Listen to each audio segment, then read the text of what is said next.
The night was still, too still, the kind of silence that doesn't feel empty but watchful. Mist coiled through the trees, wrapping around the path like a living thing, swallowing every shape beyond a few steps ahead. My breath hung in the cold air, the beam of my flashlight cutting only a small circle into the white haze. I thought I was alone. I wanted to believe I was alone. Then the mist shifted, not with the wind, but as if something on the other side pushed it open. Through that tear, I saw them. Shapes, tall, distorted, unmoving, and between them, a pair of pale eyes, unblinking, fixed on me as if they had been waiting. Stay with me until the end, because when the mist opens for you, you'll wish you had me. The forest path was narrow, swallowed by trees that bent inward as if they were closing around me. Their branches reached like twisted fingers, heavy with frost, forming a tunnel that seemed to grow tighter with every step. My flashlight cut only a small cone through the mist, the beam fading almost instantly into the white void. Snow crunched under my boots, each sound too loud in the suffocating quiet. The air had weight to it, cold, damp, and strangely metallic. It clung to my skin, seeping through my jacket, and with each breath my lungs burned a little more. The mist wasn't lifting. If anything, it thickened the deeper I went, swallowing even the faint outline of the path ahead. I felt the pressure of it, like the world was shrinking into the space just around me. Then I saw them. Not footprints, at least not human ones. They were too deep, too sharp in shape. Each was framed by strange markings like symbols carved directly into the snow-covered ground. They repeated every few paces, their pattern deliberate, almost ritualistic. I crouched down, tracing one with my glove. The grooves weren't just in the snow. They were cut into the frozen earth beneath. A sound broke the silence. At first I thought it was the wind, but it carried a tone too steady, too intentional. It wasn't a howl. Not exactly. It was a low, drawn-out note, somewhere between a voice and an animal's call, something that existed in the space between the two. It echoed softly through the fog, distant yet sharp enough to reach my bones. I froze. The sound came again, and I realized it wasn't random. It was calling, not to anyone, to me. Every instinct screamed to turn back, but the path behind me was already gone, erased by the crawling mist. Forward was the only direction. Left. I adjusted my grip on the flashlight and stepped toward the sound, the strange symbols leading the way like a trail I wasn't supposed to find. Somewhere ahead, the fog shifted, not fading, but tearing. Vare stepped forward. The tear widened with a slow, deliberate breath, as if the fog itself had lungs. Beyond it, the world looked wrong in small ways. The angles of trees slightly off, the shadows too steady, the snow reflecting moonlight that didn't seem to come from the sky. I stepped through. The temperature dropped a degree that felt like a year. My boot hit stone instead of dirt. Flat slabs set into the earth, their edges rimmed with ice, their faces etched with the same symbols I'd seen on the trail. Here the carvings glowed faintly when my light crossed them, as if the beam awakened something sleeping just beneath the surface. A figure stood 10 paces ahead, perfectly still. From a distance it could have been human, tall, narrow, draped in a shape that hinted at shoulders. And a head, but the stillness was absolute, without breath or tremor. It tilted, not turned, tilted like a picture frame nudged on a wall. The mist behind it shifted too, as if tethered to the movement. To my right, 2 dim embers appeared at ground level. Eyes. The wolf emerged from the fog, one line at a time. The rise of the shoulders, the long back, the legs that placed each paw with ritual precision. Black fur drank the light. Frost caught on the tips like ash. He did not growl. He didn't need to. His gaze fixed on me, not as prey, not as threat, but as witness.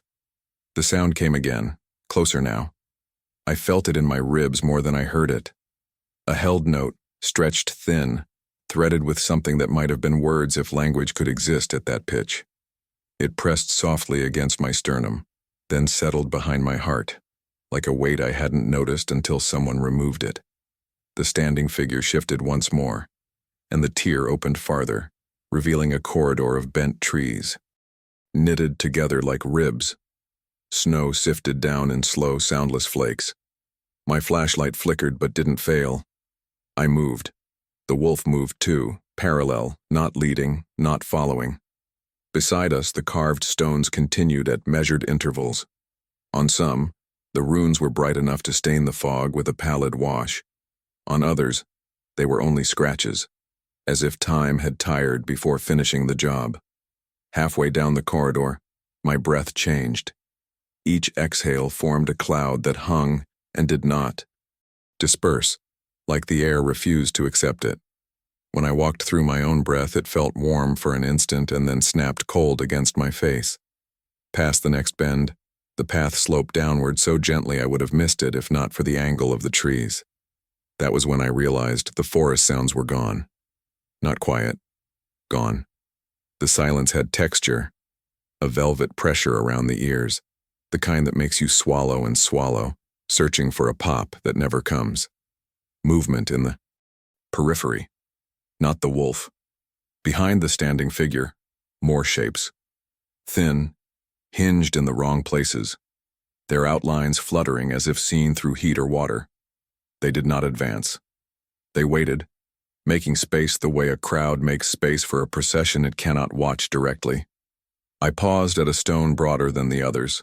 The center rune was incomplete, 2 strokes meeting, the third absent. My gloved thumb hovered above the groove, and the rock warmed through the fabric, impossibly like skin. I pulled back. The wolf's ears twitched, and he glanced at me with a small unreadable tilt. Not rejection, not approval. Recognition.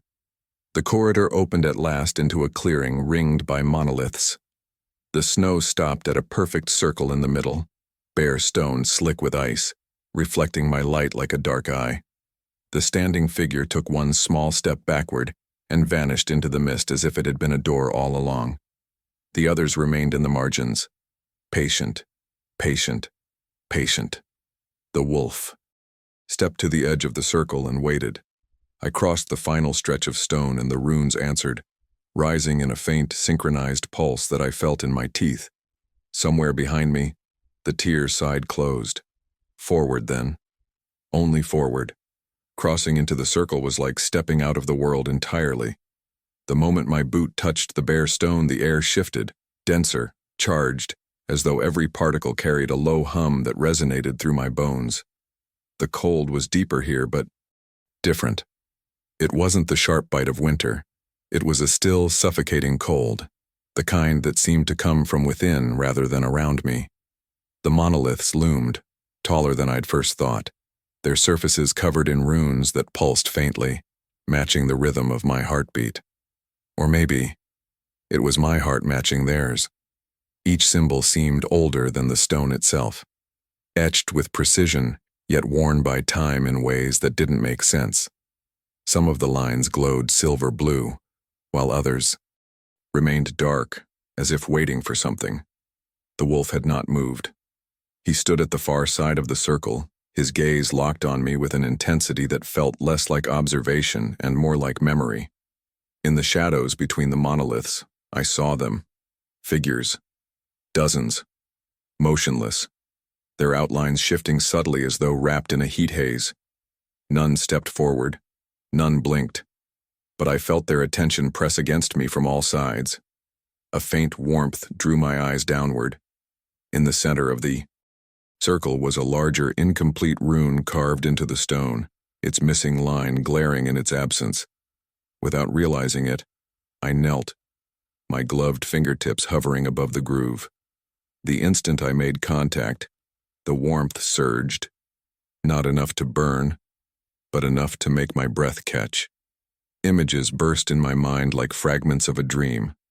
Snowfields under burning skies, shadowed hands carving these same symbols, the wolf at my side. Not as he was now, but larger, older, with eyes like molten silver. Felt my own hands bare, dragging the tip of a blade through the stone to complete the mark. A voice whispered, not aloud, but in the hollow behind my ears. "You have been here before." I staggered back, but the stone beneath me pulsed in response, anchoring me in place. The incomplete rune seemed to draw me forward again, inviting or demanding. The wolf's ears twitched, and though his gaze never left mine, there was something in it I had not seen before. Expectation. The hum deepened. The figures in the shadows leaned imperceptibly closer, though they never broke the boundary of the monoliths. I could feel them waiting, not for me to speak, not for me to move, but for me to remember. The cold tightened its grip, and I understood one thing with absolute clarity. Whatever had brought me here wasn't finished. Not yet. And whatever I was meant to do next would not let me leave unchanged. The hum in the stone circle deepened, resonating inside my skull until I thought my teeth would crack. The incomplete rune before me seemed to pull the cold from the air, drawing it into itself, and with every breath I took, the temperature around me dropped. My fingers trembled, not from the chill, but from something older, something my body remembered even if my mind did not. I reached for the missing line in the carving. The moment my glove brushed the groove, a ripple passed through the monoliths. The runes on their surfaces brightened, spilling silver light into the mist. The figures beyond the circle leaned closer again, their bodies bending in ways that strained the limits of bone and muscle. None of them crossed the boundary. Not yet. The wolf moved for the first time since entering the circle, pacing slowly toward me. Each step was deliberate, paws placed with the same precision as the runes in the stone. He stopped beside me, close enough that I could feel the warmth radiating off him, a strange contrast against the bitter air. His gaze shifted from my face to the carving, then back again, as if silently urging me forward. I lowered my hand and pressed into the stone, completing the final stroke of the symbol. The hum surged, vibrating through the ground, the air, my bones. It wasn't just sound. It was pressure, like standing in the heart of a storm with no wind. The runes flared white, and the snow that clung to the edges of the circle dissolved into mist, sucked upward into the air as if consumed.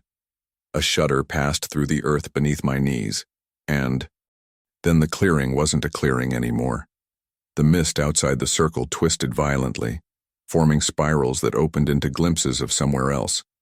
Jagged landscapes under a blood-colored sky, towering shapes moving against horizons that bent and broke in impossible ways. The figures beyond the monolith stepped forward as one, stopping just at the edge of the light. For the first time, I could see their faces, or what should have been faces. Smooth surfaces where features had been erased. Skin stretched over the suggestion of bone. The wolf's fur bristled, but he did not retreat. I realized with a sick twist in my gut that he wasn't here to protect me. He was here to witness. And the thing I had just opened was not meant to be closed again. The light from the runes did not fade. It poured outward, spilling across the stones and bleeding into the mist beyond. The air grew heavy, each breath feeling as though it had to be pulled through ice. Beyond the monoliths, the landscape shifted again. The forest I had walked through was gone. In its place stretched a horizon of lifeless ground, dark and still under a sky fractured into strips of gray and crimson. Figures emerged from the void. Not the shadowy shapes I had glimpsed before. These were solid now. Their movements were fluid but wrong, like something imitating the rhythm of life without understanding it. The faceless heads tilted in perfect unison, listening for something I couldn't hear. The wolf was no longer beside the rune. He had moved to my side, silent and watchful. But there was no protection in his stance, only solidarity, as if we were two parts of the same story, finally meeting at the same chapter.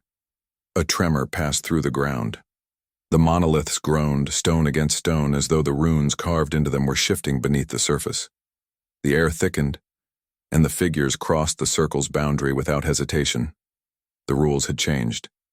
The light that had once kept them back now illuminated their path toward me. I stepped back, but the wolf didn't move. His eyes never left the approaching figures, and for the first time, I understood the truth. I hadn't freed something trapped here. I had opened the way for it to cross over.